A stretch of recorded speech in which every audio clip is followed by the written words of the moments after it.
प्रमुख खनिज मिनरल्स, जो मेन मेन मिनरल्स है, आप कैसे जानेंगे कि किस मिनरल को आप कैसे ले सकते हैं और आपको कौन सी समस्या है, किस वजह से है, तो यहाँ पे जानेंगे। तो मैग्नीशियम जो है क्या करता है, हमारी मांसपेशियों को, तंत्रिका तंत्र को मजबूत बनाता है, इनके इनके लिए बेहतर ही काम करता है, इनको अच्छा बना के रखता है।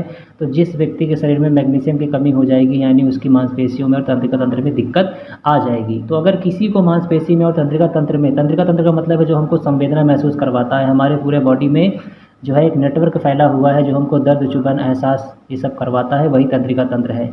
तो अगर किसी के इन दोनों में प्रॉब्लम आ गई है तो वो जान जाए कि उसके बॉडी में मैग्नीशियम कम हो गया है, और उसको पूरा करने के लिए क्या करे, वो दूध, मांस, अंडा, हरी सब्जियां ये सब खाना स्टार्ट कर दे तो उसकी समस्या ठीक हो जाएगी।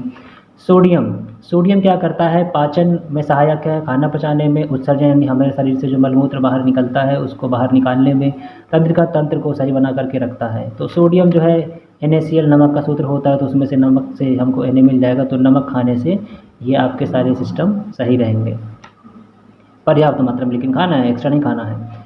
अगला है पोटेशियम। तो पोटेशियम क्या करता है, कोशिकी संवहन, यानी एक कोशिका से दूसरे कोशिका में पदार्थों का आदान प्रदान कराने का काम ये करता है, लेन देन कराने का काम ये करता है पोटेशियम, एक सेल से दूसरे सेल में।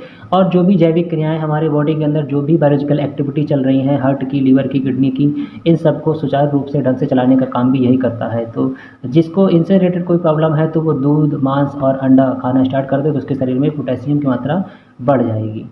फास्फोरस, तो फास्फोरस जो है अगर कम हो गया किसी के शरीर में तो उसको हड्डी से संबंधित बीमारी हो जाएगी। और जीव द्रव, यानी जो हमारी कोशिका के अंदर जो द्रव होता है, कोशिका में जो द्रव होता है, केंद्रक और कोशिका द्रव को मिला करके ही जीव द्रव कहते हैं, और ये जीवन का एक बहुत ही इम्पोर्टेंट पदार्थ है, जीवन का बहुत ही इम्पोर्टेंट पदार्थ है। तो इसमें एक समस्या आ गई है अगर हड्डी में जीव द्रव में, तो उसके लिए आप दूध, मांस, अंडा, हरी सब्जी इनको खाना स्टार्ट करें तो इससे आपकी समस्या ठीक हो जाएगी। इसके अलावा आयरन, तो आयरन जो है RBC बनाता है, यानी RBC रेड ब्लड सेल्स ये हमारे खून में होती है। इसका मतलब है आयरन की मात्रा किसी व्यक्ति के शरीर में अगर कम हो गई, इसका मतलब उसके RBC कम हो गई है, यानी उसका खून कम हो रहा है। और खून बढ़ाने के लिए डॉक्टर वैसे भी बता देते हैं पालक खाइए, मटर, हरी सब्जी खाइए, तो आप ये सब खाएंगे तो उससे आपके शरीर में RBC बनेंगे, इसका मतलब आपके शरीर में खून बढ़ेगा।